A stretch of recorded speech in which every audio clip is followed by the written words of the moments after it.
No, starve. Our food acquisition system. Stock of the budget. The input was Okay, we're live streaming. shall we get started? Let's go ahead and get started, y'all. Hello, everyone, and welcome to another Mumbo Jumbo book study session. Our second session on Thinking in Systems by Donella Meadows. My name is Chinyelu Africa. I'm joined by two of my fellow next-gen leaders in the Kepler space, Jeru Kadar, Alvin Sang Sawangal. Yeah. And we are also joined here today by special guest, Mr. Eric DeLuca, longtime scholar in the systems thinking world, here to offer a little bit of extra expertise and perspective as we learn a little bit more about systems and how they work. So, we got a few people here in the room with us. As anyone who's maybe watching the live stream or the recording of this session who is not familiar with the Kepler space, we like to start all of our gatherings with our check-in ritual. And what that basically is a little cultural tool that we use to make sure that we are, maintaining an awareness of each other, of each other's well-being, so that we know how to take care of each other and how to treat each other. So with that said, almost like a feedback loop, but we'll get into that later.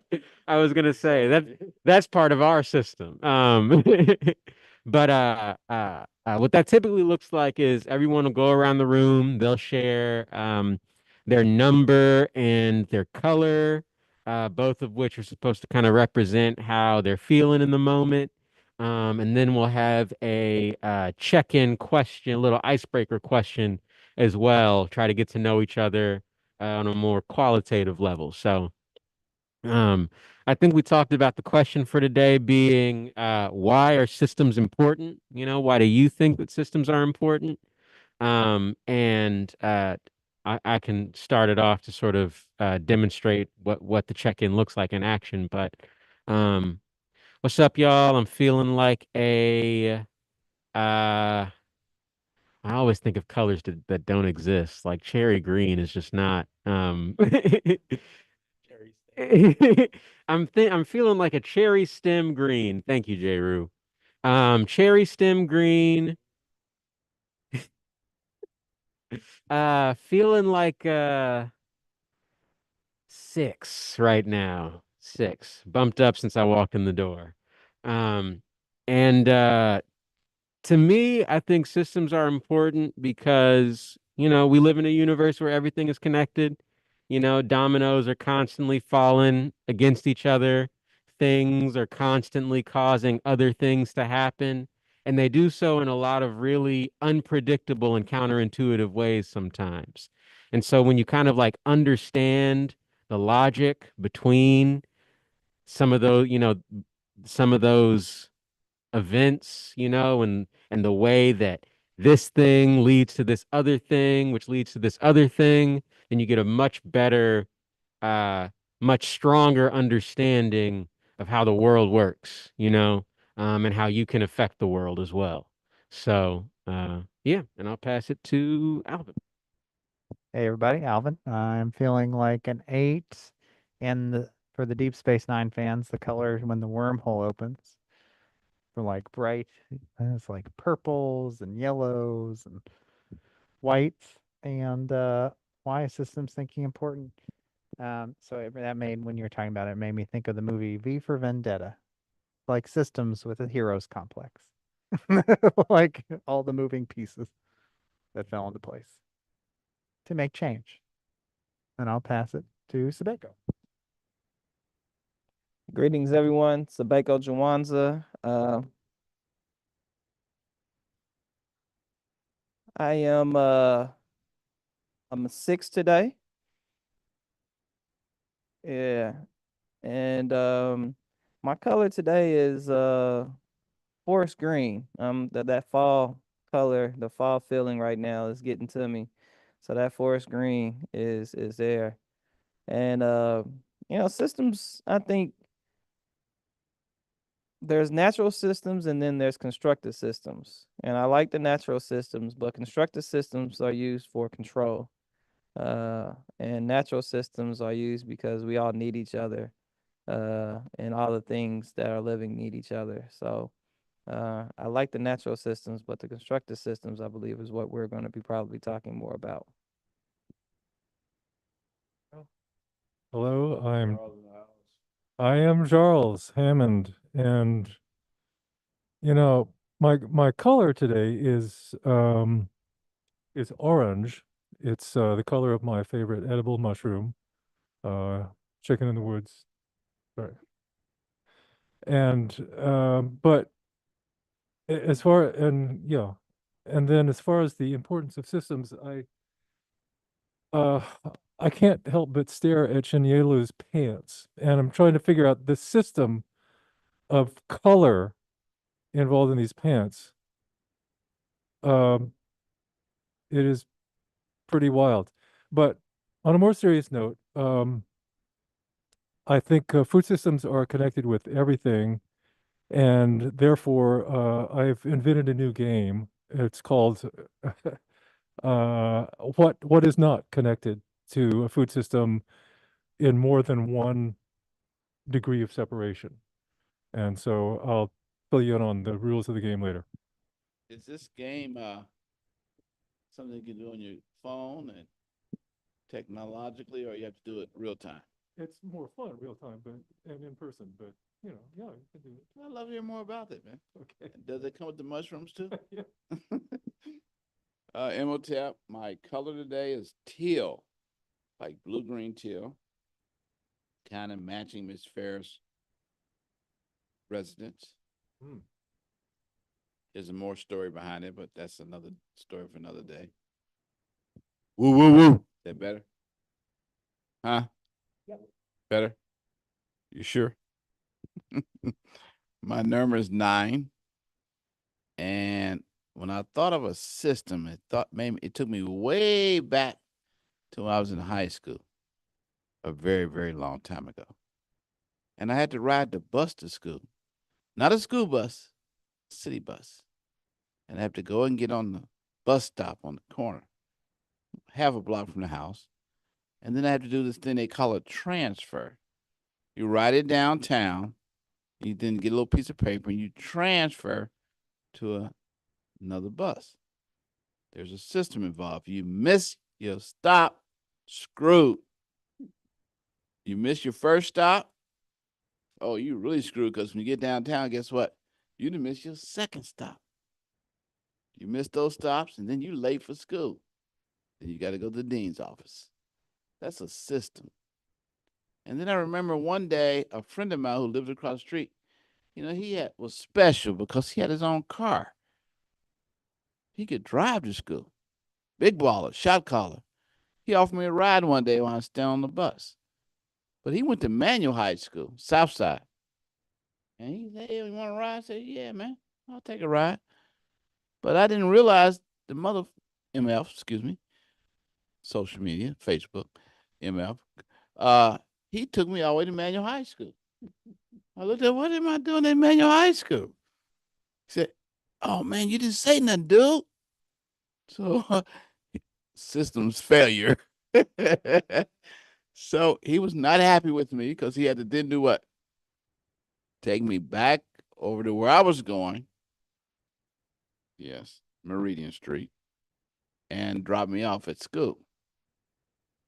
So he didn't talk to me for a few days because I was not astute enough and aware enough to do what? Say, hey, man, what are you doing? Why are we going to Manual High School? At any rate, that's the system that came to my mind. I'm going to pass it over here to the illustrious Yellow 10, Paulette Fair, matriarch. I know she got something out the ass. You didn't have to tell them I was going to surprise everybody. Oh, yeah. I'm a yellow 10. And, when you said system, it just threw me back to the segregated South. I grew up in the 40s in San Antonio, Texas, and the system was just it was so unbelievable. It was clear. It was so unbelievable and so unrealistic, but we all lockstepped. We all lockstepped in that system. It's incredible how a system can be so ingrained that nobody, I don't know. So systems can be just awful, like many of them are today. And as awful as they are, they're accepted as normal. So I just really feel like that looking at system change, we can look back and see how slavery existed for so long to the detriment of people who couldn't find jobs because the rich people had slaves to do all the work. So the poor white people, what were they? They were going to build houses. Slaves built the houses. They were going to work in the fields. Slaves worked in the fields, but they let it go on. It's detrimental as it was. And then doing segregation in the 40s and the 50s, dumb, just dumb to keep potential customers out of your stores because Black people couldn't go in the stores and try on this. So well, at that time, nobody thought it was wrong enough to do anything about it. So I'm just saying, systems change is so dear to my heart. And if we can get enough people on board to change a system that does not work, Share the slice of bacon with others. that's a wonderful system. It keeps cholesterol out of your body and you over cholesterol. Share your system keep is it. to lie Yeah. and then say that I don't want my piece. And then my system, my stock of patience is being outflowed. Okay, we'll get into some of those topics here in a second.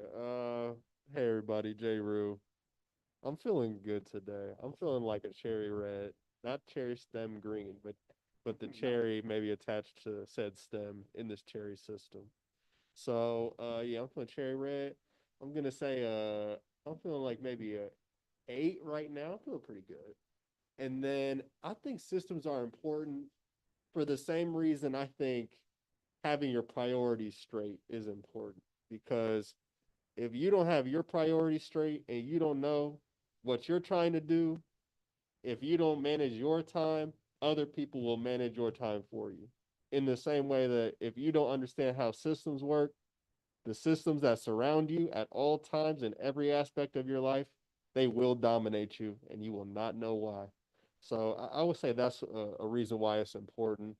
And M's story made me think of, I used to always eat Pop-Tarts. My dad, he would make sure that we had unfrosted Pop-Tarts because, he's part of the Nation of Islam, can't eat pork gelatins, and it has pork in it. So I couldn't have frosted Pop-Tarts. And you can imagine the kind of hell that I was subjected to eating unfrosted Pop-Tarts. But that's not the point of the story. The point of the story is there's a system for uh, heating up Pop-Tarts so that way they're nice and gooey on the inside. But young J. Rue did not know about the fact that if you introduce another element, tinfoil and aluminum, to the microwave system,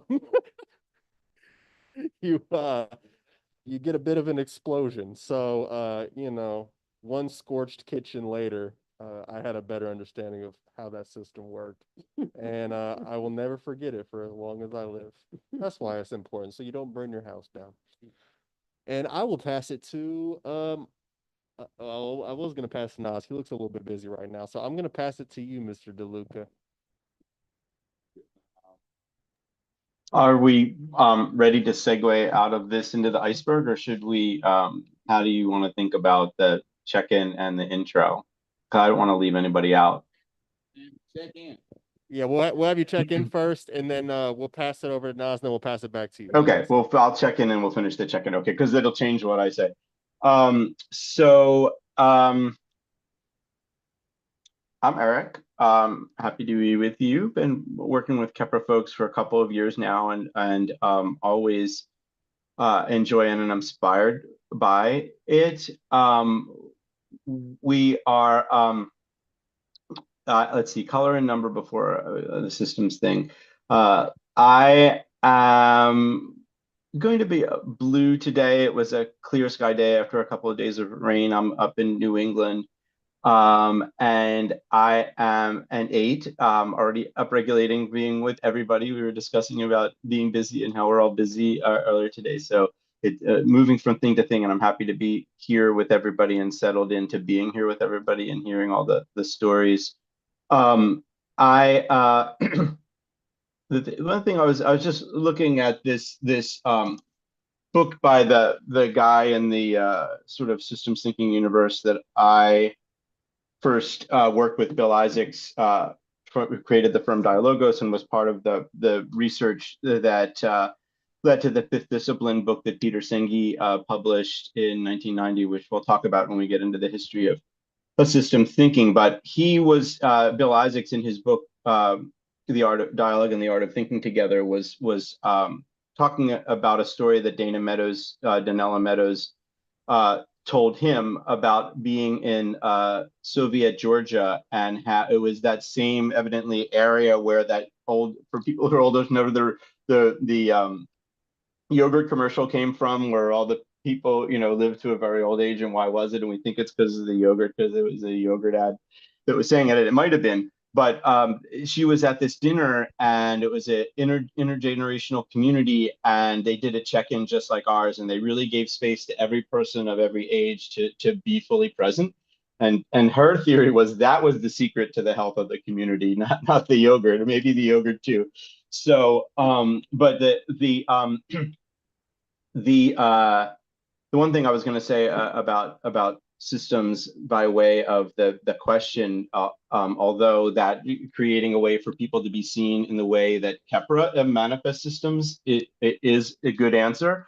But more broadly, and thinking about the stories that others have told in their check-in, that kind of we're living in systems whether we know it or not. And so so part of what I feel is that if you start to have tools to tune into a system and see the system and how the aspects of the system relate to what you experience, it can give you that little bit more space to feel like, in some circumstances, like I'm not crazy, like this is a whole thing that's going on, or like this, my sense of self-worth doesn't need to be defined by the way the system structure suggests I should feel it. So sometimes having that little bit of space to see that there's a system impacting what shows up in the world can also give us this sort of a pathway to the inner strength to move towards something more than what the system would suggest is offered. We'll let Nas check in behind the screen. Pass it back to you, Eric.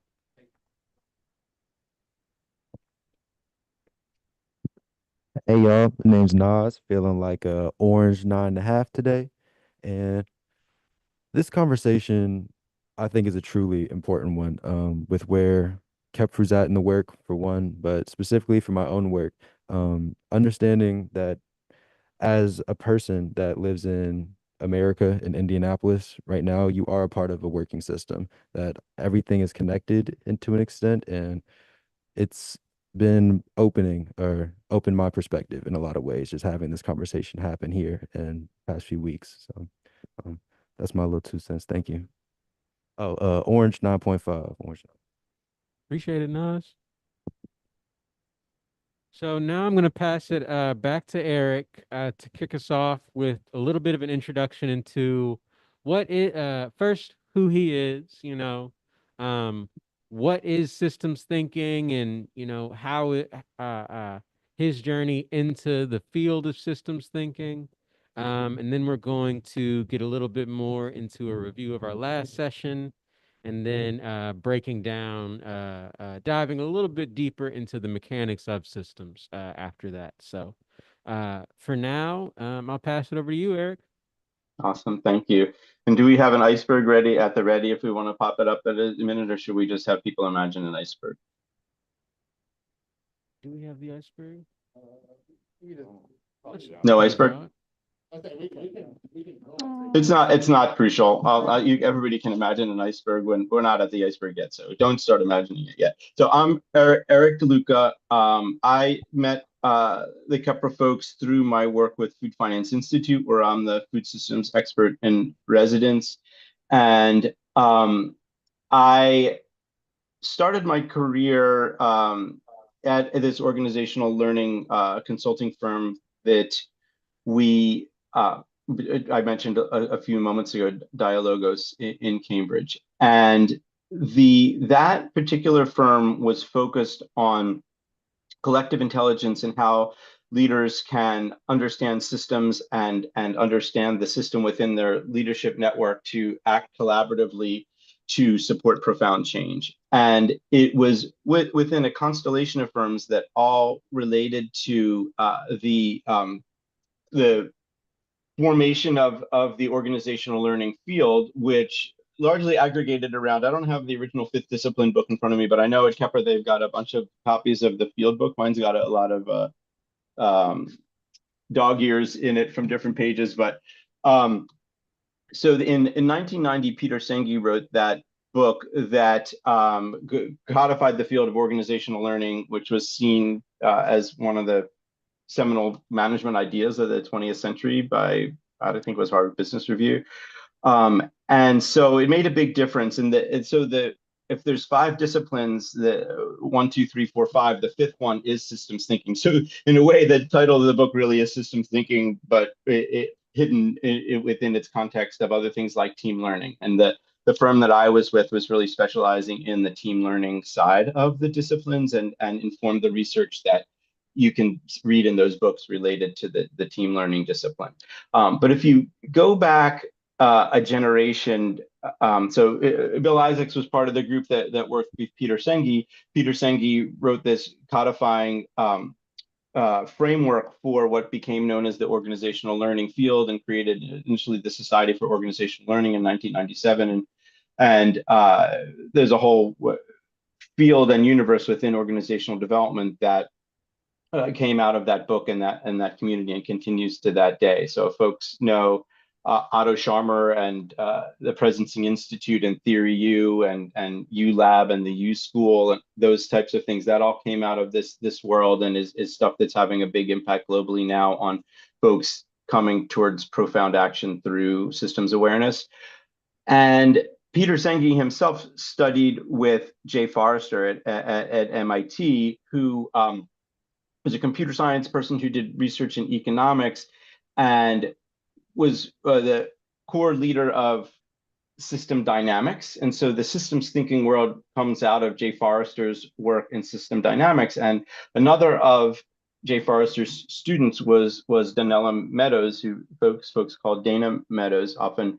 And so Peter Senge and Dana Meadows were peers in taking the work of Jay Forrester, which came out of his computer science work, into economic analysis and then bringing a systems view into education as his career progressed.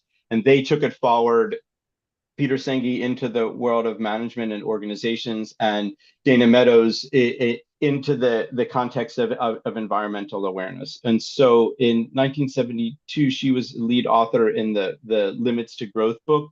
And there was a group called the Club of Rome that met to think about what the broader impacts of the way economic growth was being pursued and how it would relate to the carrying capacity of Earth. And so, we got Earth Day and a lot of the environmental awareness, environmental movement has a relatively long tail going back to that era. But many of the things that we're wrestling with today and the climate impacts that we're making sense of and the trajectories that we hear from the UN in managing aggregating the science around climate now and the COP meetings that they host internationally for governments each year, all of that was really presaged and outlined in clear detail in Dana Meadows' work. And so it's really important because it's often an instinct in the world if you're looking purely at business in a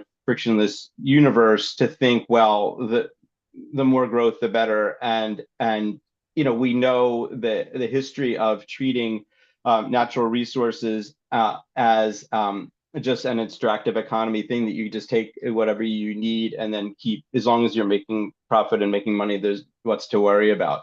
And so she really set that that warning flag clearly in the early 70s. And so you see people coming back to it as whatever the realizations or the other shoe dropping around the reality of what's happening with our climate and the relationship between human behavior and the carrying capacity of Earth. Her work only seems more prescient as time moves forward. And so that's kind of the shoulders that we're standing on here. Jay Forrester framed the way of looking at things in terms of a system and some of the basic principles that you see in both Peter Senge's and Dana Meadows' work, which we're going to learn more about from everyone shortly. And then Peter Senge and Dana Meadows took it forward into fields that were particularly salient for their generation, whether it was think of an organization as a living being rather than a mechanized view coming out of the Industrial Revolution and thinking of everything as a machine. What's different if you think of an organization and its ecosystem as a living system? And Dana Meadows did it in relation to the fact that we're not just automatons that are creating money, we're actually beings in a living system, and that whatever we do in order to create economic development has to be within the context of the carrying capacity of the actual planet and broader ecosystem of the universe that we're living in. So I can pause there, or I can say more. What would be helpful, folks? One piece I would be interested in you speaking a little bit more to on your last point, and I think Sabeko brought it up as well. This idea of like natural versus created or constructed systems, or like in your case, you said like living systems versus more mechanical systems. I'd be curious to hear your thoughts on like why that distinction has been so important, kind of in as this systems thinking idea has grown. Yeah, we're going to talk a little bit about the different kinds of ways events can unfold, and we get into this idea of loops and what happens when something continues in a certain direction, whether positive or negative, and then what are some of the constraining factors that impact how fast or slow something happens. One of the big issues is the risk of whether you call it externalities or blind spots, that if you're thinking in a linear manner and only trying to accomplish your goal using the components that you're paying attention to, you're much more likely to be victim to the unintended consequences of that, or aspects of the system, impacts of an action that might not be obvious. And one of the things that we see with the constraining components is that there can be a delay between when something happens and when you feel its impact. And so being able to recognize, and there's lots of metaphors that people nowadays people talk a lot about mycelium and the way trees communicate under the ground, and that understanding the more subtle interactions and cues that are being passed back and forth between components of a system can help you to understand how you can see early warnings. People looking at climate change and say, well, what are the indicators, or how does the impacts that we're seeing right now relate to where we are in the trajectory of the warming of the planet? And one of the things that people don't think about that often is that, as bad as they are, most of the impacts we're seeing now in this decade are based on previous behavior, and that the ongoing level of inputs of greenhouse gases into the atmosphere that we're seeing now is accruing towards impacts that we're going to see more starting in the next decade and increasingly. And so those kind of things can be obscured when you're not looking at things from a system perspective. And just to there's a lot of worldviews that really emphasize our interconnectedness. And I think that that may be one of the core components of looking at things from a living systems perspective. And also just recognizing, trying to understand how different aspects of the system or subsystems interrelate with themselves, and to see their own progression, so that it creates a little bit of humbleness, where that you recognize that there's more to whatever you're looking at than meets the eye, and it encourages some of that. The leaders in the organizational learning field, I was just looking at the work today of Ed Schein, another of the pioneers that was in the generation before Bill Isaacs, who I worked with in the late 90s and early 2000s. He really emphasized listening over telling, and how do you play a leadership role with a humble stance, and so that you can really understand what's going on in a system, even if it's just a system of teams within an organization, rather than coming in and saying, since I'm the expert, let me just tell you, if you just do this and you just do that, say, wait a second, something's going on with this team, something's going on with that team. I can't just walk in the door and understand what that is. I really have to learn about how that system functions and how people are experiencing it, because everybody is holding a little piece of that truth. And then the more helpful information can come from the listening as opposed to the telling. So that relates to this stance as well. And I could do a little bit on the iceberg if that's helpful as a lead into you folks, or whatever works for you. What would be good? Yeah, sure. If you could maybe just real quickly break down what is each piece of this iceberg of systems thinking that we're looking at, and then we'll dive into the rest of today's session. Okay, let me see if I can grab one really fast so I don't miss any layers here. Let's see. Yeah, that part you said there at the end, though, was definitely reminding me of one of our next book discussions coming up, probably at the top of 2025, The Knowledge Illusion, by Stephen Sloman. And he speaks a lot to that as well, where, us as people, we're so small compared to everything that's out there in the world. And our experiences are limited. Our understanding is very, very limited. And because of that, we make decisions that are just not at all based in reality a lot of the time. Well, and reality is also something you make for yourself, right? But he speaks to that as well, where like we have to be a little bit more humble and understand that we are small pieces in a larger puzzle, and the only way for us to come to a greater sense of what reality is through having those dialogues, having those discussions, and making sure we are getting to the bottom of things together rather than trying to go at it alone. So it definitely reminded me of our next book discussion. So I put a couple of links in the chat because these models continue to develop and evolve, and so I'm going to show Dana Meadows. I'm not going to describe briefly Dana Meadows' model of this, and just pointed out the work of Otto Scharmer and his colleagues at the Presencing Institute, which created Theory U and the U School, and they have great online all around the world free courses that are very action oriented and network oriented.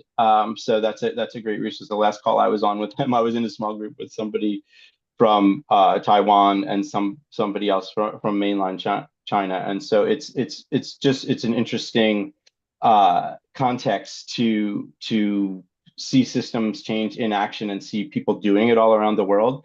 And the Academy for System Change, which I put the other link, stewards the work and legacy of Dana Meadows, and also is tapped into the broader systems thinking and organizational learning world. So the story continues, and those are entry points to living networks of folks and access to resources, a lot of which are intentionally free.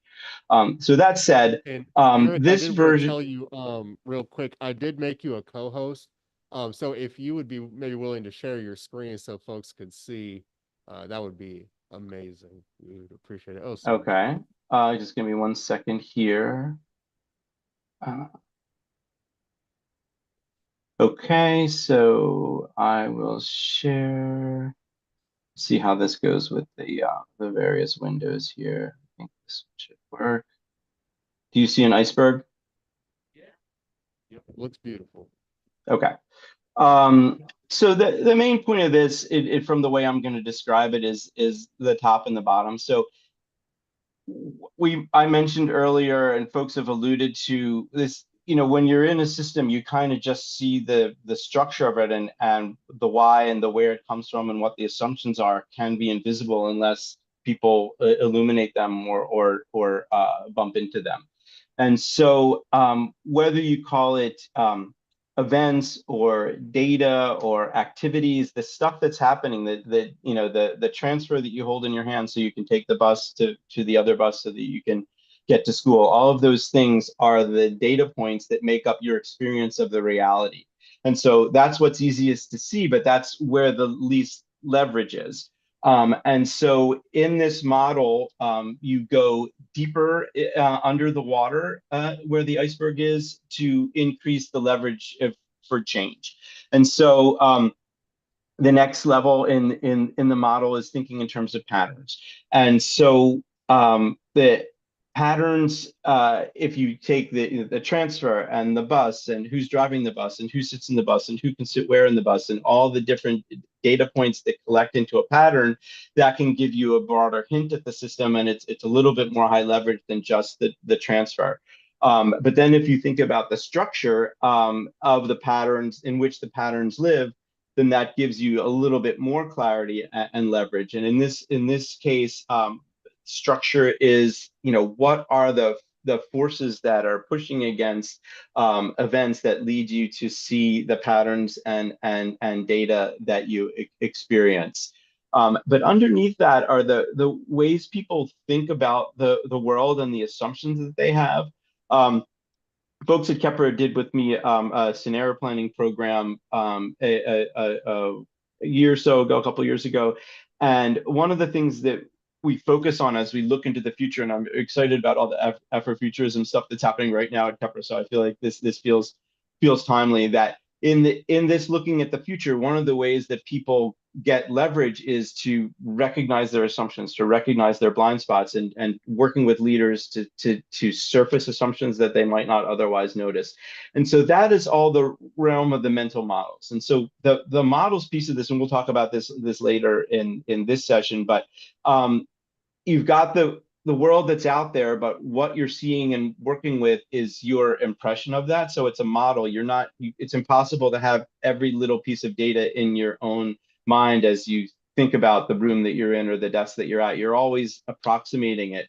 And so there's going to be blind spots and there's going to be assumptions. And so recognizing that, again, is that little bit of leverage to say, okay, this is what I think the world is, but I also might be missing something. And then what are tools and practices that I can use to see more of what I'm missing? And therefore my picture of reality, though it will never be exactly what is there, is that much closer. And so there in this approach, and this whole iceberg is a model itself. And there are other things we'll talk about later that can be added to this model, thinking about leverage, including the stuff that I alluded to with the check-in and the intergenerational leadership, and a lot of the stuff that Kepler does every day, I think is super, super high leverage and might be deeper under the water than the mental models. But for purposes of right now, just recognizing that each little thing that we see and experience points to some of where it's coming from and what we can do to change it. But as you get into people's assumptions and what they think the world is and how they think the world works, that's where there is even more leverage, particularly if you can start to recognize your own assumptions or figure out ways for other people to see theirs. Awesome. Thank you, Eric. Yep, no problem. Does anybody have any thoughts, things they wanted to share, questions so far? Well, beautiful. So what we're going to do, and Naz, if you could help me out, maybe raise up the camera. We're going to do a little bit of drawing right now, just to demonstrate some of these pieces a little bit better. So we got Naz on the camera. Thank you, Naz. Okay, beautiful, beautiful. Yeah, I think that'll work. Maybe over or this way, maybe a little bit. Sure, something like that. Yeah, we'll keep it like this. Thank you, Naz. Appreciate you so much. So want to recap on what went down last session. So last session, we talked about the three essential elements of any system, which are, well, I kind of spoiled it. Number one is the elements. What are the things that are in systems? What if we're playing football, then you got to have a football, maybe a stadium, maybe a field, maybe a goalpost, probably some players to actually play the game, maybe a coach. So those are some of the elements. Then we have the interconnections or the relationships. How do those things relate to one another? The players throw the ball. If the ball goes over the line, then you get a touchdown. If you get the ball down 4 times before you get to a first down, you give up the ball. So there are different relationships, rules, and interconnections. And then the third piece is the goal. So what is the purpose? What is the goal? And sometimes the different goals within a system, there can be multiple different goals. There can be different goals among the different elements. So for the players, it might be to make money and feed their families. For the people watching, it might be some entertainment. So the elements, what are the elements? How do those elements relate to one another? And why are they relating to one another in the first place? What are they trying to achieve? Those were the big ideas that we were talking about last session. So this session, we're going to do something a little bit different. We're going to be talking about stocks. We're going to be talking about flows. And what are those things? So I got my handy dandy whiteboard here. I kind of feel like Jawanza Kunjufu right now. I don't know if y'all have seen any of his lectures. I highly recommend it though. Conspiracy to Destroy Black Boys. Ooh, man. We're not going to get into that right now. Well, maybe we will, because that is a system. I'm sorry? Oh, yes, it is an excellent book and an excellent lecture. Go on to YouTube and watch it right after this. Don't leave this live stream. So, yeah, what are we talking about? So we're talking stocks, we're talking flows, and stocks are basically the accumulation of something. So the example I'm going to use right now is, say we have a bathtub. If we have a bathtub, I'm going to draw a square right here, just to kind of represent a bathtub. And within this bathtub, we're going to have a stock of water. So, maybe we're trying to take a bath. We got water here. And the flows, there are 2 different kinds of flows. There are inflows going towards, and there are outflows. We're leaving. So for a bathtub, an inflow would look like a faucet. You turn on the faucet, the water starts flowing into the tub. And for an outflow, we can look at the drain. You unplug the drain and the water starts flowing out. And for our purposes, well, like this can look a whole lot of different ways. That's the essential building block of how systems work. You got a stock of something, you got inflows into that stock, and you got outflows out of that stock. And that can look a couple of different ways too. So instead of maybe water in a bathtub, here's another example. So on last Friday, Alvin and I went to Jazz Kitchen to see Clint Breeze in the Groove. And it was a really great show, except for one problem. We were next to one really annoying guy who would not shut up during the show. It was an old head. I didn't want to shout him out like that, but it was an old head. And I'm not going to answer that question. So let's say the stock is my patience, because stocks can really be anything. It can be water, something tangible. It can be something like goodwill towards men, which is a little bit more intangible. So let's say patience. Now, my patience was outflowing with this MF talking throughout the entire show, dissing Jazz or new Jazz, whatever. It wasn't how he liked it. So my patience was running out because he wouldn't stop talking. That how much I paid for the ticket is irrelevant. It is not a function of the system. I guess it was a function of the system, because maybe an inflow to my patience was being reminded that, hey, I got a free ticket. That's, you know what, maybe I can be let me chill out. Let me chill out because I got a free ticket out of it. Maybe I felt my patience running thin, and I said, you know what, Alvin, I need to take a break. I need to go outside. So I went outside to replenish my patience. I mean, it was real bad, y'all. He would not shut the hell up.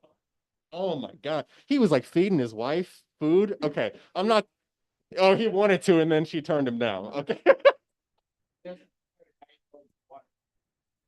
We don't know if it was his wife, and considering how he was flirting with the other women, it might not have been. Anyway, so we're getting back to the point at hand being there are different ways that, I can up my patience.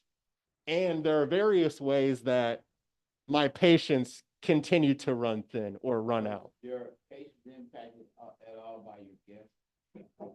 My patience was increased inflow because, oh, I remembered I'm there with one of my best friends, Alvin. Of course. So me being there with a friend, me having a free ticket, me taking a quick break outside, those are ways that I increased the stock that is my patience, because man, the drain was unclogged. They let that MF go, and it was wearing out with all his talking.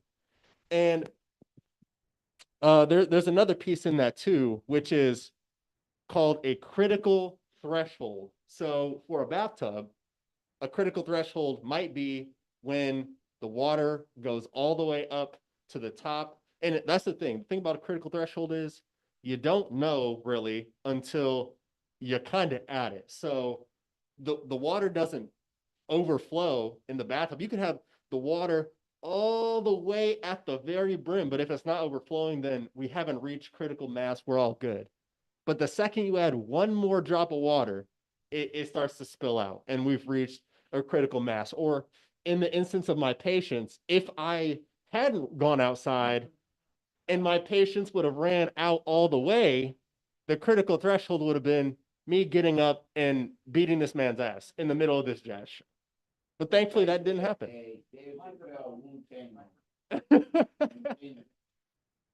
Yes, when keeping it real goes very, very wrong. So yeah, that's a little bit about just the basics of, again, stocks. Those are things. Those are things that we can measure, observe. That could be your energy. That could be your patience. That could be the amount of Skittles you have in your pocket. It could be various things. Inflows. What contributes or adds to the stock that you're identifying? And then outflows, what's taking away from that particular stock? And also critical thresholds. When do you have either too much coming in or not enough going out, and now we've bubbled over? And there are three other rules for systems, or I guess three rules you can think of when it comes to stocks and flows that I would like people to keep in mind. So the first one is, if your inflows are higher than your outflows, then your stock is going to go up. I went outside, I got a free ticket, I'm there with my friend. So my patience is going up faster than my patience is going down. Awesome. But if my inflows are less than my outflows, then the stock is going down. So if I didn't have these things, like I said, my stock of patience is going way down, and we know what's going to happen when I reach that critical threshold. Also, it looks like we have somebody in the room. Hey, Khalil, what's going on? How's it going? You got me right in the middle of a rant, but right after I'm done, we'll have you check in with us. No, ain't nobody on them. These guys, they already know. Okay, so on this inflow outflow narrative, Yes. so if your inflows are more than your outflows, what happens to the critical? What is it? Yes, That is a great question. that's what I'm here for. Any of my partners want to? Yeah. Sound like the tub run over. So I think a good way to kind of think about it is that different systems have different thresholds? Hold on, man. Just English. Okay. My question was in Okay. English, please. Okay. I know your dad's on the line, so I know you gotta represent the family. Sure. So if I've got more inflow than outflow, what happens to my tub? It overflows. Thank you. Okay. Great. More questions. Yes. Again, it really depends on how big your tub is. How big Hold is on, your hold space on. for patients? How does my tub size impact critical threshold if the inflow is more than outflow? Just gives you more time, allows you Thank you. to No more build up more questions. water into the tub. Thank you. No more questions. Okay, awesome. So then, so we talked about inflows greater than outflows. Your stock's gonna go up. Your outflows, you're losing more than you're gaining. Your stock's gonna go down. But if your inflows are at the same level, or if you're taking in just as much as you're letting out, then the stock is gonna stay the same. It's gonna be equal. It's gonna be balanced. And the next piece we're gonna get into is the feedback loops that help make sure that these things are all working in alignment. But before we do that, I'm going to pass it over to my main man, Khalil, to And check we in need with to- this. So at some point, what's the relationship between systems thinking and What's the check-in?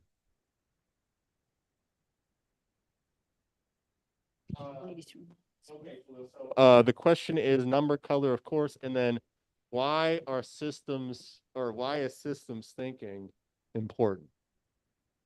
Green 8.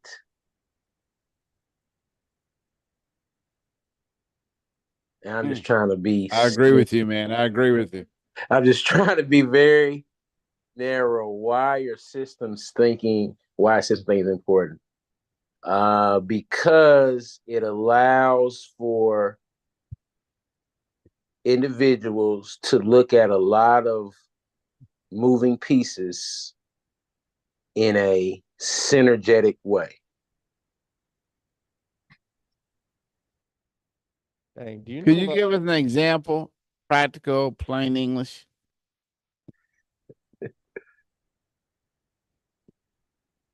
An example, practical plain English.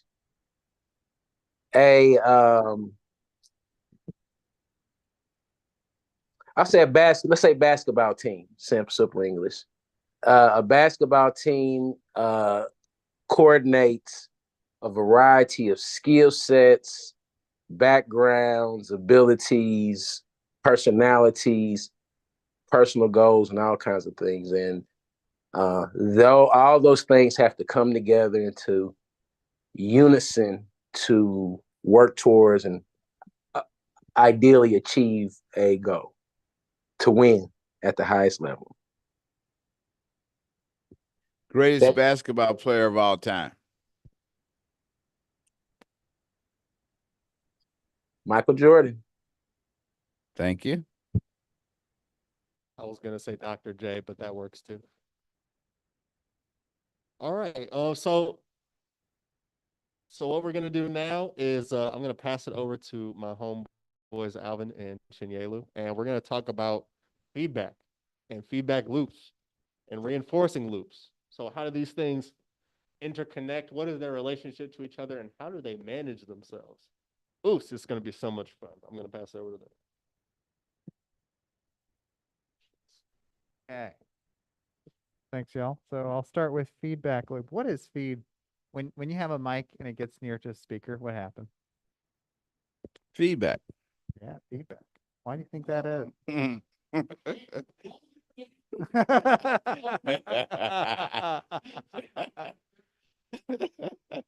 Why do you think that is?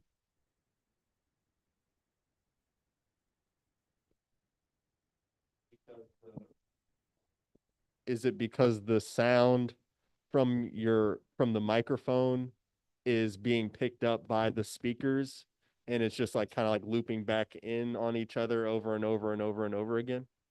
So it's in a feedback loop. Oh my God. You figured it out. Exactly. You're beginning to sound like an engineer.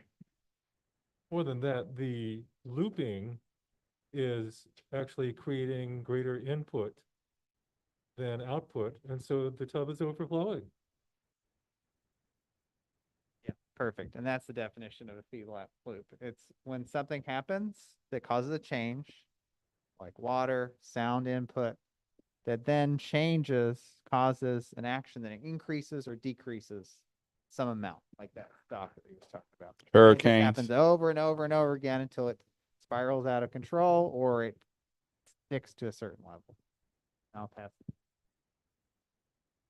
So, a good sort of basic example of a feedback loop, please ignore my amateur plumbing diagram, is a shower.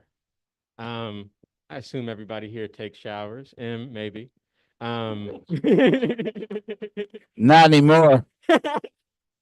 Have you heard of climate change? Thank you for saving water for all of us, Sam. Oh, not for you, man. Never heard of it. But to sort of like demonstrate this idea of you know, information causes an action that causes another action and creates this cycle. When you get in the shower, what do you got to do? Get naked. What do you got to do after that? You got to turn on the faucet. You got to turn your faucet on in your shower to cause water to come out so that you can get yourself clean. Yeah, but generally, if you're smart, you turn the water on before you get in. That is true. That is true. No, it's about being smart. It's not a preference, but go ahead. So you get in the shower, the water's cold. What do? Depends if you like cold shower or not. You get in the shower, the water's cold, you don't want to take a cold shower. What do?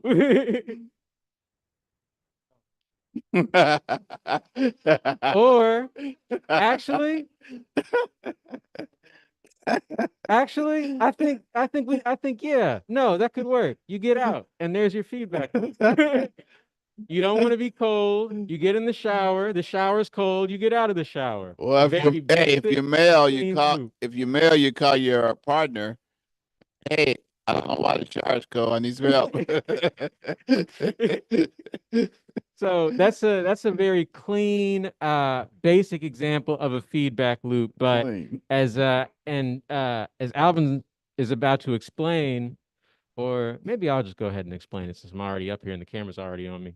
There are different kinds of feedback loops, and the main two types of feedback loops to think about are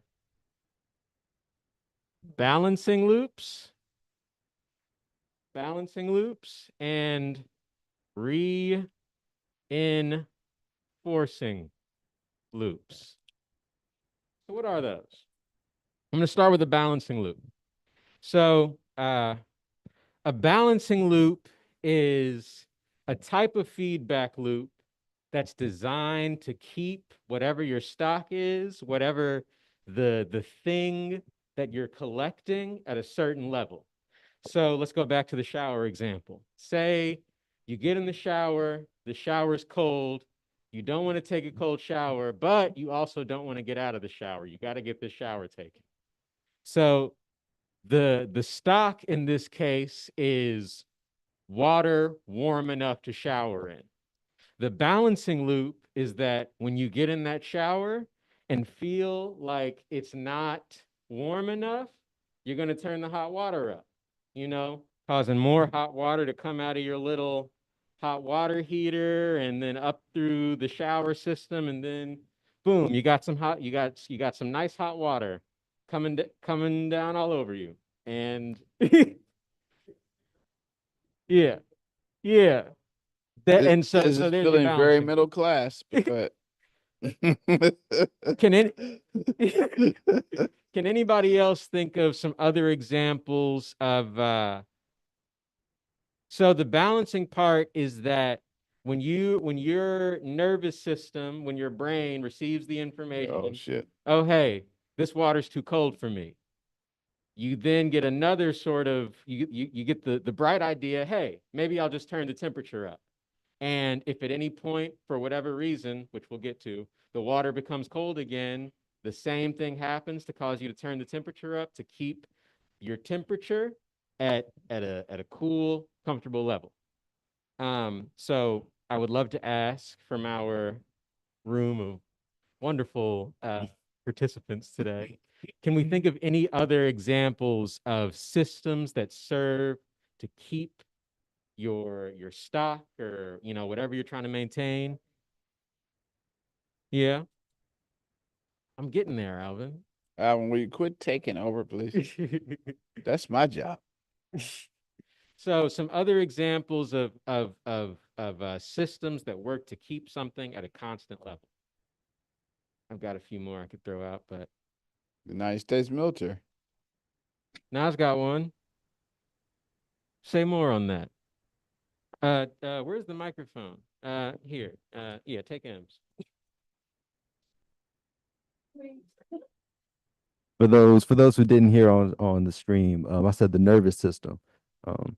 Believe that it does a decent amount of work to work as a feedback loop for stimuli, let you know what's going on in your environment. I think that's somewhat close to. Yeah, I can see the nervous. I think that the nervous system is a very complex system. So there's probably some balancing loops here, some other kinds of loops there.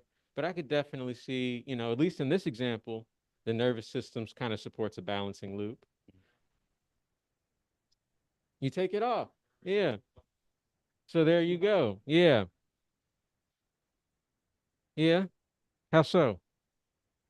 Give me that switch. What's the balancing loop there? You've misbehaved. So they're gonna put it back in line with a switch. Yeah. Kind of like turning up the heat and Yeah. the cold.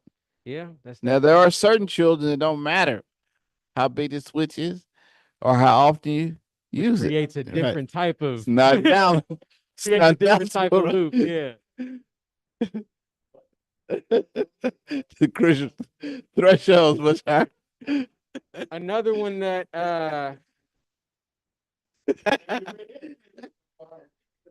another one you might think about is food in your fridge. If your fridge is empty, as all of our fridges have been at some point, you're gonna go out there and try to find some food to put in it. If your fridge is full, you ain't gonna go try. Well, some people probably will, but they end up with a lot of leftovers. But if your fridge is full, you're most likely not gonna go looking for anything else to put into it. You're gonna try to eat what's in there and clear it back out. And all of that is to, keep your fridge from getting empty, so you don't got nothing to eat, but also to keep it from getting overloaded, so that everything that's in there goes bad. So yeah, some basic examples. But now to this other type of are we Hey, good on Ken, balance? hello. Yeah. Hey, What's up? all help when you make sure you're on the mic when you or whoever's talking there, you give them the mic so we can hear that other conversation sir. that took place. Yeah, Yes, sir. absolutely. Thank you. So are we good on, do we kind of we grasp and balancing loops? Okay, great. So that's a balancing loop. Now, reinforcing loop. So, and this is what Alvin was kind of starting to get at a little bit. So let's go back to the shower example real quick. You're in your shower, it's warm, great. But you don't have infinite hot water in there, if you have any at all. So what happens when your water, which was warm, starts to get a little cool? You're gonna crank that hot water valve up, but cranking your hot water valve up causes your shower to take more hot water out of your water heater, which eventually means that the shower is going to get cold again. Why? Because you've decreased the stock of hot water in the water heater by cranking the hot water valve up. So again, eventually your shower gets cold. You crank that hot water valve some more, further depleting your hot water until eventually you're just in a cold shower. And like we said earlier, you got to get out. So the basic principle, or the basic idea of a reinforcing feedback loop is that rather than keeping your stock at a constant level, a reinforcing loop causes the stock to either increase, go up, or decrease, go down faster and faster, depending on how much is in there. And typically what that looks like is the more that you have in stock, the higher it increases, and the less that you have in the stock, the slower it increases, or the faster it decreases. For if any of my mathematicians out there might know about exponential growth or exponential fall, that's the basic principle. Y equal E to the X. Yeah, I don't know math that well, but but that's the basic principle of a reinforcing loop. So once again, I'm going to ask the room, any other examples of a positive reinforcing loop, which is I have more, which makes me more, or a negative reinforcing loop, which means I have less, which makes me less?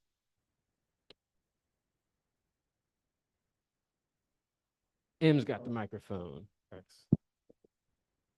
Corporate profits. Okay.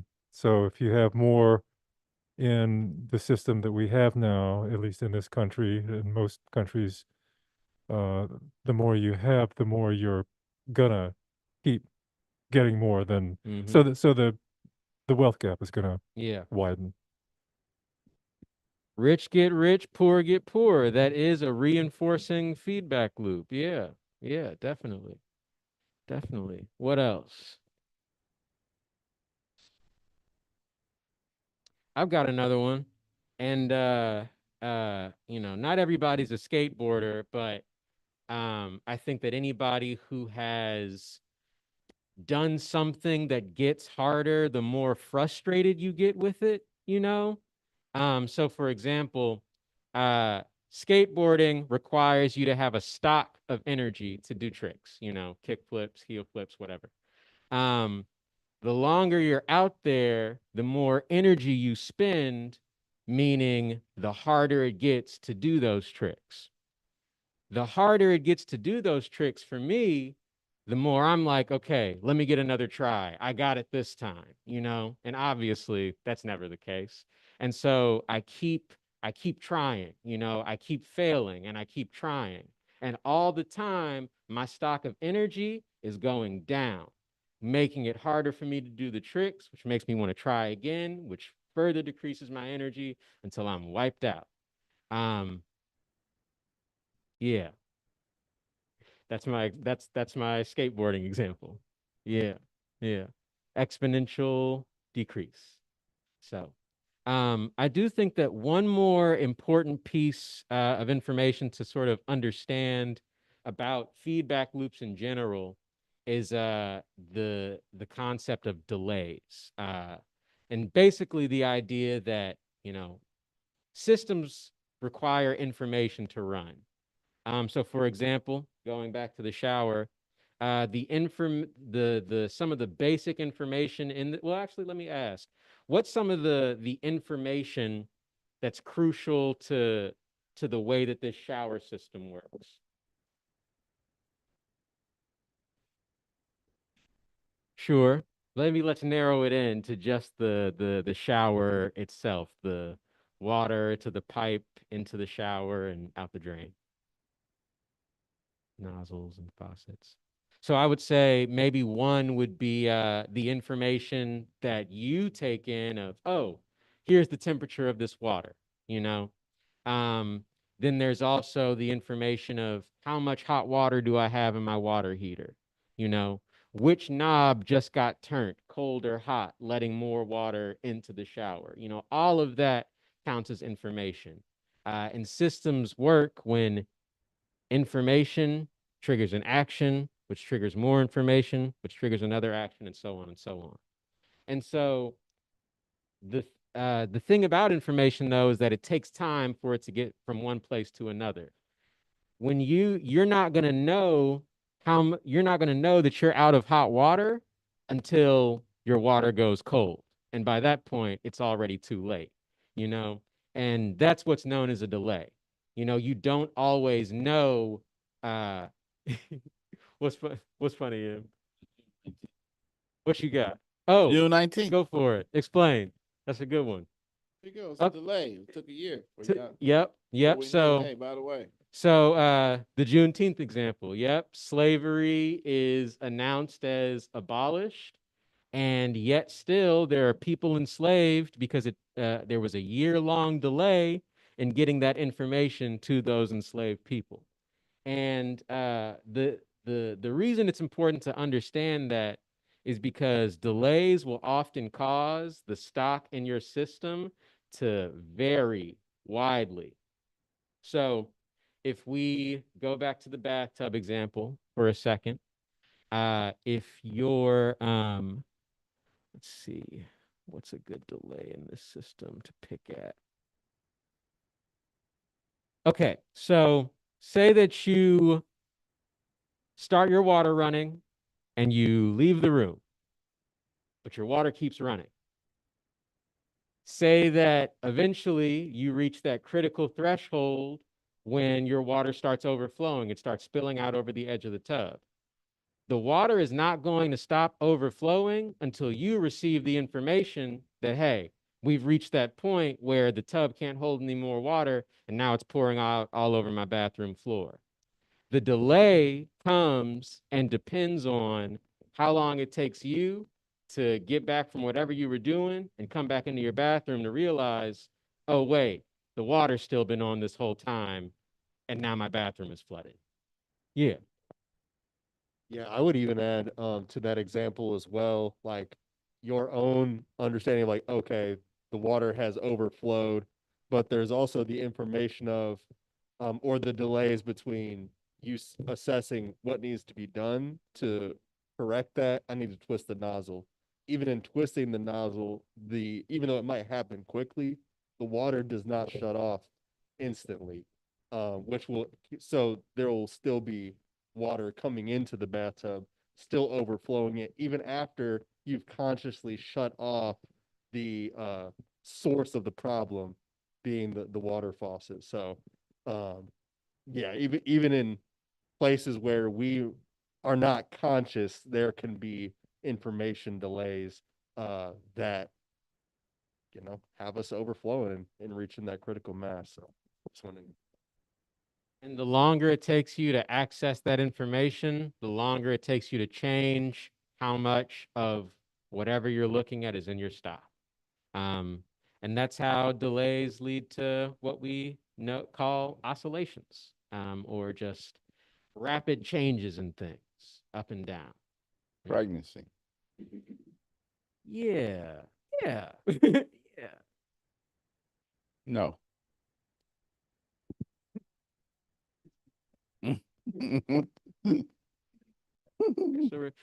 So anybody, are there any other questions or observations on these points about feedback loops and delays and information? At some point, not necessarily in the middle of your presentation, hopefully time will be available to hear what's the relevancy of this information as relates to being, dare I call you guys, social change agents. Yeah. Yeah. Yeah, I think you got something, Dad?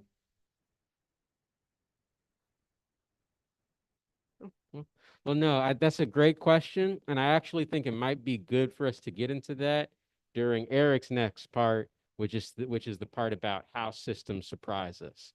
Because Great work, pass it to the expert. It's a beautiful move. yeah, and there are a lot of surprises in our line of work. So, but yeah, if we're good on loops and delays, I'll pass it back over to you, Eric, to talk a little bit about how systems surprise us. Thank you. I think, Alvin's looking at housing and it's one of those systems that can make your mind spin. And so, I think our challenge is to sort of like take something simple so we can understand the pieces of the puzzle and then apply it to something complex that we're already banging our head against the wall. And so we're sort of like from shower to housing, or, a lot of what I've been thinking about in relation to this is the climate piece, because it's sort of a slow moving disaster that we're all living through. And so a lot of the things that we are discussing here play out in a way that's fast enough to feel and slow enough to be surprised by. When the UN does scenarios for the impacts of climate change, it does them out to the year 2100. And so you're looking at these curves that span out, beyond most of our lifetimes. And so going back to where I was when I was talking about mental models before, one of the things that Dana Meadows highlights in thinking in systems is the role that surprises can play and where do they come from. And so given that there are a range of different inputs into whatever thing we're looking at, whether it's housing or showers, we have to recognize what the capacity of the system is to hold things, and also what the speed or volume of an input or an output is. And so the most constraining input is going to have a lot of power and impact on the system. The system is always going to be connected to other systems, and so you have to define where your system ends in order to potentially make sense of it, recognizing that it is a model and that the interconnectedness extends beyond that. And no matter what the context you're in, there's always going to be limits to growth. And those are some of the assumptions that can lead you to bang your head against the wall, even though like, well, I thought I was doing everything right. But there's some input that is controlling the speed of things, and nothing is going to go faster than the slowest item. Like you would see in chemistry, the slow step in the reaction is going to control the speed of the overall reaction taking place. And that if you're in a system where all the things that you're doing, as lovely as they are, exceed the carrying capacity of the system, then you're going to get the heat domes and the wildfires and all these other things that were not, what your goals were, but all the choices that you were making within your reinforcing loops led to those things, which are an indicator that the system itself is getting beyond its carrying capacity.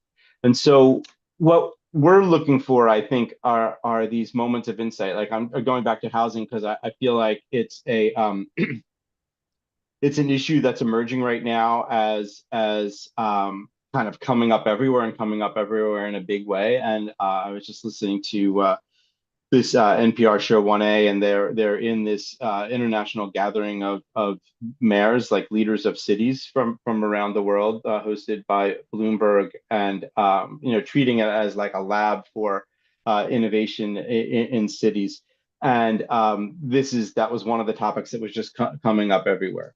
And so if you see the specific outcomes that are happening in a given neighborhood, or with a given effort to create a policy that would either make more housing or available to folks, make housing more affordable, limit the environmental impacts of housing, et cetera, you see something that just doesn't compute. And so that little piece of data that is just outside of your mental model is a point of curiosity. And again, coming back to what I was saying about Ed Schein and emphasizing listening more than telling, that if you can really honor and lean in on your curiosity of the piece of the puzzle that you notice that doesn't fit. And then, like we were discussing a particular book the other day that was just written to look at some of the dynamics between democratic processes and competing goals in relation to housing, to make sense of why we're seeing the outcomes that we see these days. And so that the noticing of the thing that confuses you or doesn't fit with your assumptions, and then being more quiet, curious, and learning and listening and finding other sources of information about it or other perspectives on it, can potentially broaden your model and broaden or make your sense of what the system is more close to some of the dynamics that are really happening in it. So that could lead you to be, oh, this is the piece of the puzzle, the one input that is really slowing things down for this reason. Or if we change this input or this policy or this relationship between these two members of this community by having them get to know each other better or trust each other more, then other things can open up. And so where I was going to go with this is, if you think about the iceberg that we started with at the beginning, the highest leverage was at these mental models, how we conceive of what the world is and recognizing our assumptions to get it more clear. But in some of the approaches to this iceberg and sort of increasing leverage view that evolved within the broader systems thinking and organizational learning world, recognizing the power and importance of vision can even sit on top of our mental models and give us increasing leverage. So if you think about Kepra's vision and what its sense of what's possible is and how that relates to each person within the Kepra ecosystem working on their own personal mastery, and then also having a series of ongoing conversations about what the shared vision is, that's going to increase your leverage a little bit. And in the model that Dialogos used, the firm that I was with, there was also an opportunity through that ongoing conversation among the intergenerational leadership community to continually develop that ecology of thought. So recognizing that just like having shared vision, coming together from a bunch of different perspectives to say, this is the world we believe we're trying to move towards. Having that happen with the ongoing conversation within the organization is super high leverage. And so you're starting with trying to recognize your blind spots and working together to, one sister there, oh, you got a little bit of food on your face. I know, I'm only telling you because I'm your friend, because you're going to go on camera in a couple of minutes. And so like that, to help people recognize things they might not notice, but then to move from that to the shared vision and each person working on their own personal capacity to add to the vision. But then when you're having these conversations every day and you're doing it in an intergenerational way, and everybody is willing to learn from each other and share what their perspective and where they're hitting a wall, and then somebody else might say, oh, I hit this wall, but there's something on the other side of that wall that you might not have noticed, and actually the wall could be a door, but this is what we need to do to unlock the door. That type of each person having a little bit of the truth that you can hand off to each other, as you keep reinforcing that with the practices every day, that rolls up into the ecology of thought of your system. And that, again, thinking about these different loops, there can be positive aspects of these reinforcing loops. And so one of them is that if you are constantly helping each other see each other's blind spots and understand whatever the topic or issue it is, whether it's housing as an example, because the CLT is really trying to understand some of the dynamics of that, that you can then increasingly as a group recognize and more clearly see things that would otherwise be an assumption or a blind spot, and that can then impact the quality of the shared vision. And so it doesn't mean that there won't be blind spots. There will always be more blind spots, but the way you folks get together, just like we were talking about in that example from Soviet Georgia, everybody having a voice, everybody really being able to see themselves in the system and doing that as a practice in an ongoing way, the likelihood that you're going to notice opportunities and be able to invite people in to that shared sense of what's possible increases dramatically. And that was one of the things that I noticed when I was at Kepra last March, was that folks came into the conversation who had other roles in the system, weren't directly involved with Kepra every day, but were part of Kepra's ecosystem. And they all described, I kind of think that, and folks can correct me, but one of these earlier public events that was an entry point for a lot of people in the Kepra system, I kind of think had to do with housing, but other people can correct me. I can't remember what the theme was, but I kind of think it was that. But regardless of what the topic was, person after person said that the way Kepra approached a topic and made it possible for people to enter into a conversation that could potentially be contentious was one of the things that led them to feel like Kepra was a place for them to bring their positive energy for change and then be part of that ongoing conversation. In many cases, those folks had been engaged with Kepra for years and played important structural roles within Kepra's ecosystem. And so that was my main point with this, that if you start with mental models as being much more high leverage than the structures and the patterns and the events, you can continue from there with a lot of the things that Kepra is doing every day, with the way it works together, the way it communicates, and the way it does its organizing and planning and moves towards what actions are going to be taken, what sits in Asana, what are the tasks that all rolls out from this ecology of thought, which I think you've got a lot of really robust practices for cultivating and maintaining. And one of the things that I was really impressed by when I was with you is that the walking the talk of it, because there's a lot of people that are interested in organizational learning or interested in these practices, and it's one thing to have it sort of in a book or have it on a poster on the wall or whatever, but when you do it day in and day out, a lot of things become possible that relate to the building of trust within a system in order to say the things that need to be said so that you can solve problems that otherwise might be swept under the rug. I really saw that. I felt like I saw that in action with Kepra in a way, and I said this when I was there, that really is actually rare. And one of the areas that I focus a lot on in my work right now is this idea of psychological safety in teams. Amy Edmondson is a thought leader in that. One of her mentors was David Cantor, who worked with systems in the world of family psychology and did a lot of mapping of how families work and operate with each other through a systems lens. And then he applied a lot of that to the way teams work together. And so he was a mentor of Amy Edmondson and also of Bill Isaacs. So I got to work with him a bunch in the 90s with Dialogos. But Amy Edmondson now is the thought leader for psychological safety. And if I had an extra hand and I wasn't talking, I would find her TED. She's got one of those sort of like 1 million+ views TED Talks on this topic. But the thing that's important about it for our purposes today is that her initial research on this was looking at teams and high functioning teams and what makes a team high functioning. And she came in with an assumption that high functioning teams would make fewer mistakes. And so they collected a ton of data on this. And then when they looked at the data, what they found was that the teams that were showing up with the highest performance were actually making more mistakes. And they thought that there was a problem with the data, and they went back and checked the data, and they're no, this is the data and why could that be happening? And what they came to recognize was that psychological safety was a success factor for these teams because people were comfortable and felt like they weren't going to get completely attacked if they said that they made a mistake.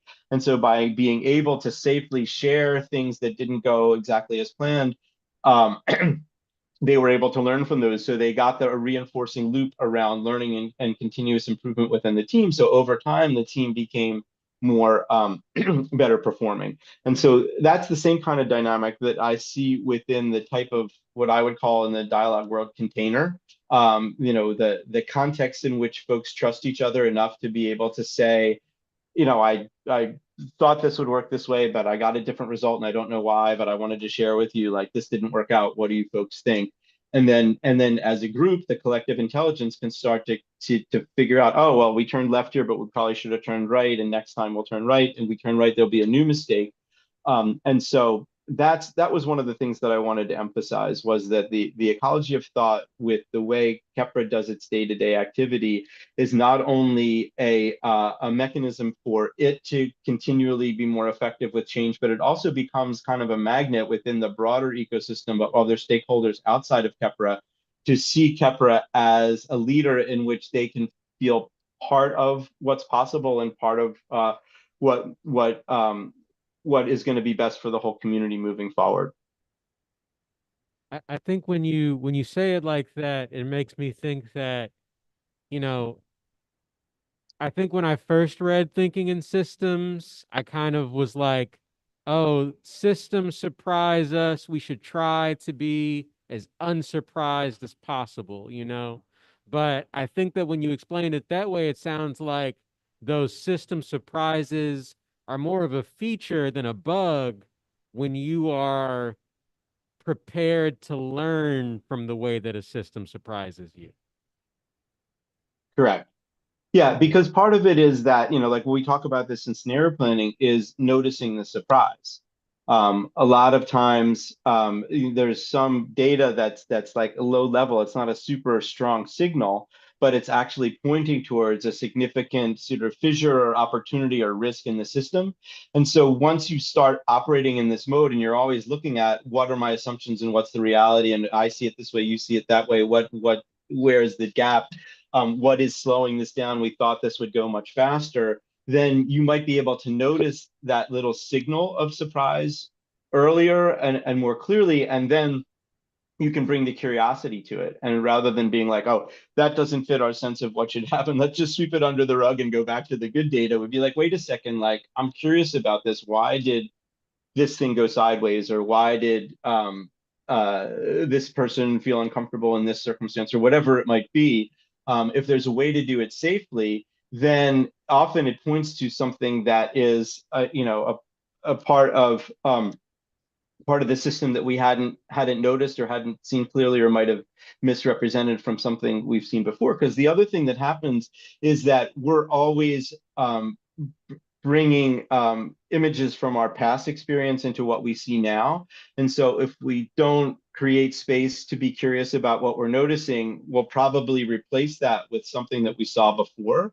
And that you can see how that could lead us to be kind of leaning back. It's like, oh, that's more of the same. I've seen this. This is never going to work. We tried this before. And so the curiosity gives you an opportunity to be like, oh, I actually did have a similar experience in the past, but how is what's happening now different?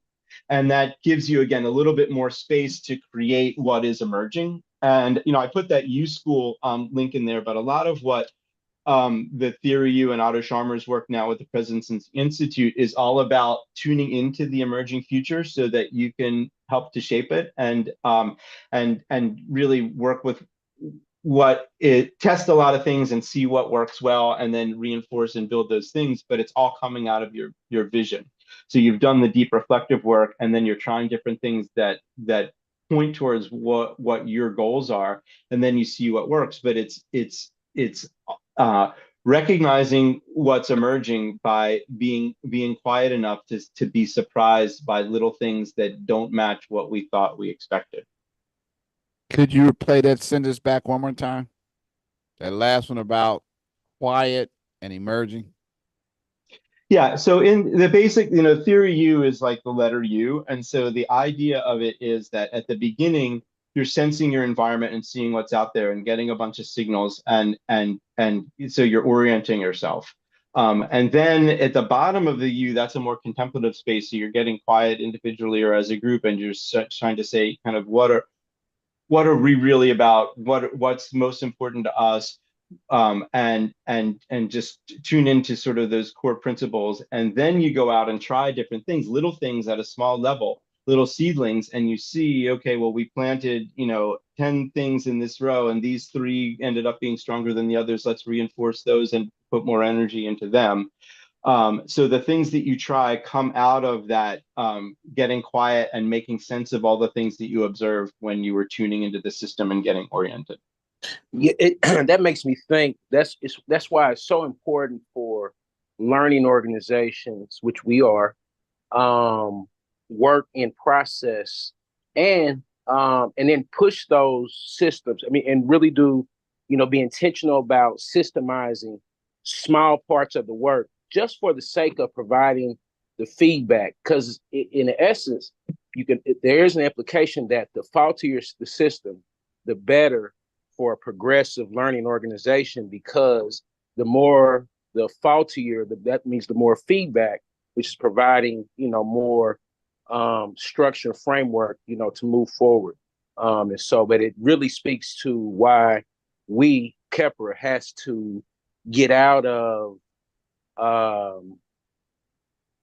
doing so much to fix problems, and then allowing and taking bigger looks, more macro looks at the feedback, and then operating based on that data, as opposed to and speak to that mental model. That cultural piece is important, instead of just always acting on our personal emotions, but what the feedback is presenting to us. So Eric, quick question. I have a lot of questions, but I'll limit it to just 2 for now. One, how are mental models created and how are mental models changed? That's one question. And the next one is, you mentioned the rareness of organizations that work through, we'll just call it systems thinking processes and approach. What makes that rare? I think the the practice is the tough part, you know. And I think that if you think a lot of people with running, like I think I want to run, and also I'll run a mile a day, and then you do it for like a week or a month, and then that happens, you go on a trip and you get back and you're not running anymore. That it, you know, like, why does Kepra have these ways of doing things that are really lived, and how that sort of commitment to continuing to live the approach day in and day out across generations gets reinforced. That's, you know, I think that's a core strength of Kepra that you just don't see everywhere. And in terms of mental models getting created and changed, you know, some significant part of that is what people would call conditioning. And, you know, that it comes back to thinking about culture. Ed Schein, the guy that I mentioned earlier, who, you know, was really focused on this humble inquiry approach and really listening and asking questions and being curious so you can understand how the system's operating, rather than just saying, here's what I think we need to do. He is a great thinker on culture, and he, in his last few years, basically, you know, I do this question when I work with teams all the time. You get into a meeting with folks and you're coaching them, and you say, what's keeping you up at night? And I was listening to him being interviewed by somebody that was doing a podcast on culture and organizational culture, and it was the first episode, and at the end the host asked, you know, is there anything that I didn't ask you that you would like to speak to? And he said, well, you know, you could start interviews. I often do this with clients, with what keeps you up at night. And then he said, the thing that keeps me up at night is people using a superficial definition and understanding of culture, and then use that to then say how they're going to change culture. And so I just see if I can. I'm just pulling the quickest link here just to be fast. But this, just to get it in there, there's a few things that he has written that are straightforward and concise on culture. So there's more to find, but I'll just give you the name and the theme. So that idea that you're swimming in an environment that is your culture, and the culture itself is invisible, and just like with the iceberg, all you see are the events, the artifacts that point to the culture. And so that could be sort of American culture, that could be, you know, whatever global culture has emerged since of the interconnectivity that we live in right now, that, you know, what people call human nature, are coming from different religions. There's all different ways to slice and dice. And one of the things that Ed Schein talks about in this, I guess I'll give you this other thing really quickly. He did an interview at Google in 2016. So he was talking with their VP of people development, and was talking about culture and how it kind of defining culture in a simple way. And basically what he said is that any group that you're part of has a culture, and you kind of know what it is implicitly. How do people talk to each other? What do you do? What do you not do? And that you're essentially code switching as you go from, well, this is, you know, the culture of my family and how we do things. This is the culture of my workplace and how we do things. This is the culture of the sports team that I'm on, or whatever. Each different context that you walk into has a way of doing things that is assumed, that's invisible, and then the little details of it point to what that culture is. And so so kind of we're swimming in mental models all the time, and most of the game is to recognize them. And then if you recognize them, you know, there's a bunch of different and I apologize if noise comes up while I do this. I'm just getting this link, and it's going to prevent me from stopping it quickly. So I'm getting this link for the Ed Schein thing, and I'm putting it in right now. This is Ed Schein at Google in 2016.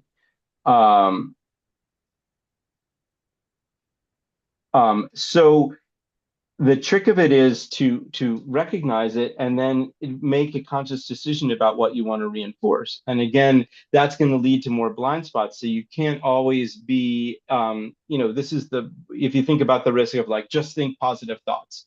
If you say, well, I just want to create a reinforcing loop where I think about good things and I don't think about bad things, you can end up with an unintended consequence of suppressing feelings that you think of are negative. And guess what? They're going to pop up in another way or a bigger way somewhere else, or you're going to project them out onto another person and see things in their behavior that has more to do with you or than with what they're doing. And so so on the one hand, you can use your increasing awareness of your culture and your mental models to reinforce what you think works and is good. And as you do that, that becomes a prototype, that becomes an experiment. As you lean in on the thing that's, oh, I'm going to eat healthier food.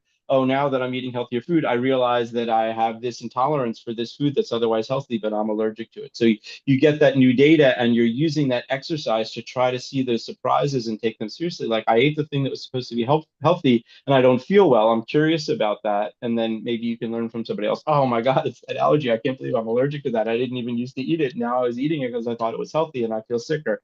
So it's that if you bring the curiosity and a willingness to recognize the surprises as you move forward, while you are recognizing the water you're swimming in, what's this group like? How do we assume we do things? I know we're just like eating dinner at the table, but how we clear the table and set the table and who washes the dishes point towards what our cultural assumptions are?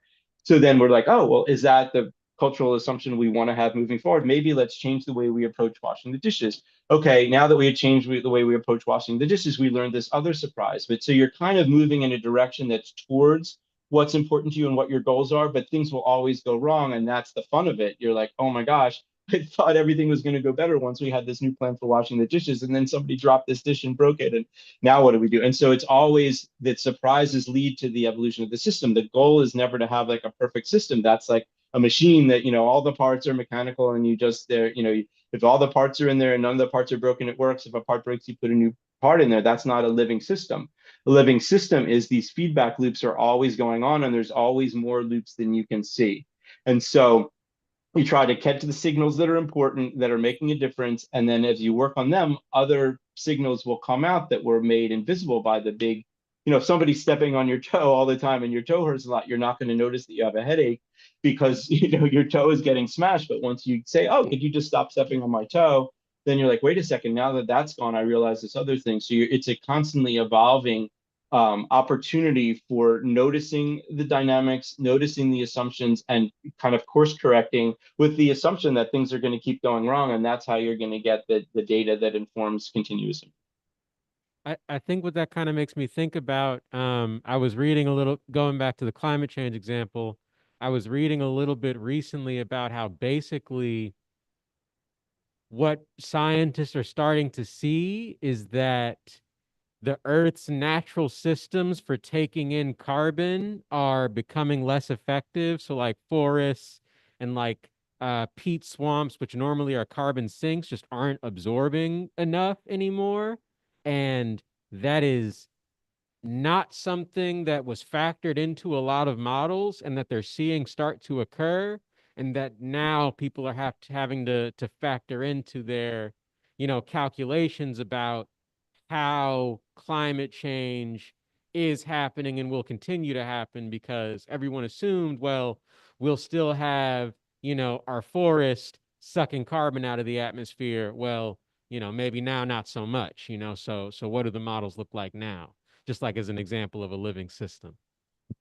Yeah, and what you also made me think of is also maybe something folks at home can take for some homework. Mhm. Is just like, oh, sorry, but like, what is important to you and to your community? Because what you were speaking on reminded me of, you were kind of speaking to some of Kepler's practices, but the way that we say, okay, we are going to prioritize one, being free, and two, being in relationship.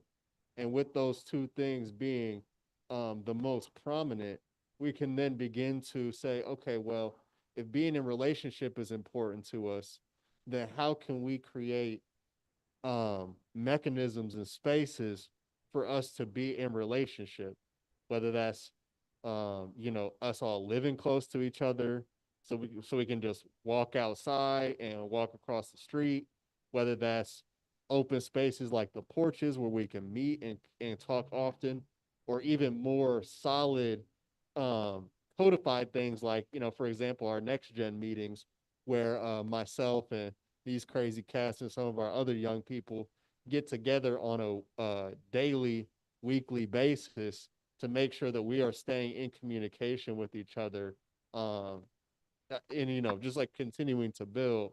And so that's something I would have folks at home take. Is just like, what is most important to you? Very similar to what Mr. DeLuca was saying. What's most important to you? And then how do you exemplify that in your life? How do you act that out on a day to day? What can you do more of that looks like what's important to you? And continue to reinforce that. And one of my biggest pieces would be to make sure you're including others in that too, because systems are very hard to manage, and they are very hard to sustain alone, no matter who you are. I can even think of like, working out or something like that. It's a lot easier for me to keep up with that system of fitness, going to the gym or doing my 10 minutes a day when I have an accountability partner. So even that is a system to make sure I'm doing what's important to me, which is acting on the various pieces that'll make my life better and more fulfilling. So yeah, that's just something I was thinking about too, and just the ways that, you know, uh, we try to reinforce some of these different pieces that are important to us. And another thing that you said that I really liked, man, it just lost me. I'll come back to it if I remember, but yeah, appreciate it. We do have about 5 minutes left on the clock. I did. Hey, Alvin, send me the copy of that chat from to email. Did we any other questions maybe from folks who hadn't had a chance to speak up quite as much today? Or comments? Doesn't have to be a question. Go for it, Charles. Take them. Well, I understand that a living system is going to encounter new surprises and signals all the time. And so I'm trying to get a handle on the goals for managing a system. Is our goal to try to maintain balance, or can we leverage actually tinkering with some of these reinforcing or yeah, the reinforcing loops to actually go with the flow of the change, instead of, just trying to maintain a balance. Does that make any sense? Totally makes sense. I would just say that, and Eric, I definitely would have you jump in too, but I don't think balance is the goal. Um, or I don't think balance always has to be the goal. Especially if, even if we just use like the stock example. I guess it really depends on what you're trying to do.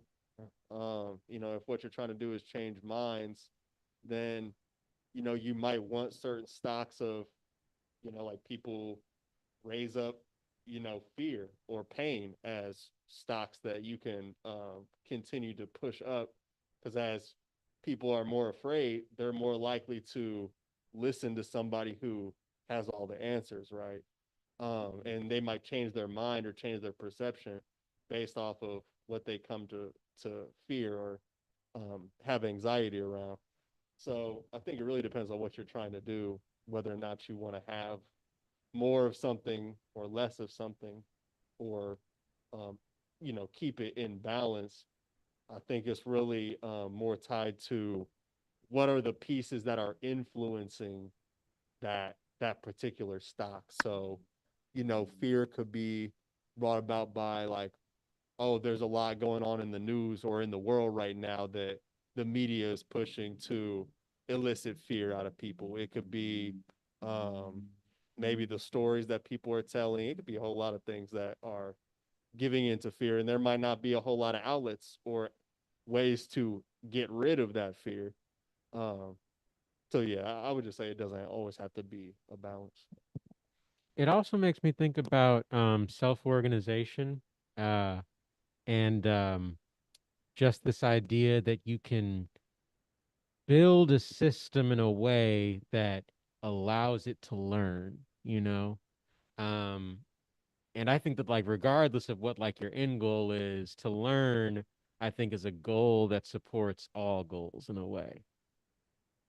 Well, that's a different discussion. Sounds like Um, but yeah. But yeah, I would love to hear your take on that question as well, Eric. Yeah, I had two ideas. So one is if you think about psychology like with infants, and people talk about attachment theory. And so, if a child has a need, how much is the caregiver attuned to the need of the child? And so the research on this, and you think like, well, how much of the time does the caregiver need to get it right in order for the kid to basically think the world is okay and they can kind of move forward from there? Since we're running out of time, I'll just sort of do the spoiler. It's 30%. It's most people guess much higher. Like, I need to be the perfect caregiver. I need to get it right 90% of the time. Like it's 30% of like they're hungry and they get fed whatever it is that gives them a sense that the world basically makes sense. And if I have a need, somebody will be listening. And so then what happens with kids that happen to have that type of secure attachment in this, and this is a model, attachment theory is a model, um, that that then actually they actually more comfortable taking risks because they have more confidence, they have more sense that, oh, well, somebody's going to have my back, my needs will be met, so maybe I'll go a little bit further, maybe I'll try something new. And so that it's a little bit counterintuitive that the more safe in a certain sense a person is in terms of feeling like their environment can hold them, the more likely they are to try something new, to take a risk, to try to shift the system. And so I would argue that the container of trust that Kepra builds creates an environment where people can potentially have more ambitious ideas or experiments because of that holding environment. And then the second one comes in from that scenario planning world, this concept of strategic foresight that we talk about a lot. And that's kind of a term of art. If you Google it, stuff will come up around it. And one of the definitions is it's basically doing three things in relation to the unfolding future. It's sensing it, which we've been talking about a lot, recognizing surprises by getting quiet and listening and being curious, adapting to it. Unfortunately, a lot of what we're dealing with climate change is like, gosh, we need to build houses on the second floor, or, not live in this town anymore, or all this, like adapting to the fact that things are kind of falling apart. But then also the third one is shaping. And so it's kind of like a surfing type feeling where you're saying, okay, the change is happening. That's the wave, and and the water is never standing still. But if with using all these tools that we're describing, the sensing, the curiosity, the understanding that there is a culture, and what are the positive and less positive aspects of the culture, that then you're surfing on that wave and you have the potential to actually shape how, the way that looks in 30 years is completely different because of this continuing learning and adjusting and experimenting process that goes on. So that's the shaping part. And the thing I wanted to build on that sort of what is important to you and then how do you live it every day, just that recognizing that the little experiments, once you know what's important to you, which I think is, again, a great asset of Kepra, that trying little things that always tie back to that core value, and that becomes that little prototyping, try a bunch of things and see what sticks model, so that the thing that you do could be not a huge thing, it could be a small thing, but then you're like, oh, this one worked, let's do a little more of it. And the reason I mentioned it is because it's just that much easier to try something that's a little step, and that those, it can be surprising when you go back, a couple of years and be like, oh, this thing that we do all the time now, that's like a core cool thing that we do, initially was like something we just tried in a small way, but because it worked, we added to it. I like that. So Eric, this is really inspiring, and appreciate it. I mean, I think it reminds me also the work in Kepra. So I think a lot of the people who come, the younger people and everyone, people of all ages, come with the sense, hey, we want to do something positive in the world that is not, okay, just about my personal gain. So I think like even like And then being in a community where we share resources and support each other reinforces that safety that I'm not just relying on my home, the value of my home, or the money in my bank account in order to keep me safe or to have resources. That the more I have community, that is my primary. Like, for instance, I bought a house across the street from some of our Kipper houses. I have no sense that my house is an asset that I will sell. Like that, like my mental model is house is not dollars, house is home, because that, and some people may rely, because that's the system, they rely on their house as a nest egg, as an insurance, because there isn't a social safety net by the government or in community, or the community social safety net has been eroded over the last couple centuries. Like that kind of deep sort of mental model shift changes a whole lot of other things. Even the idea of what is housing, and the idea of individual pursuit of money or resources. So yeah, appreciate it. That was really powerful insight.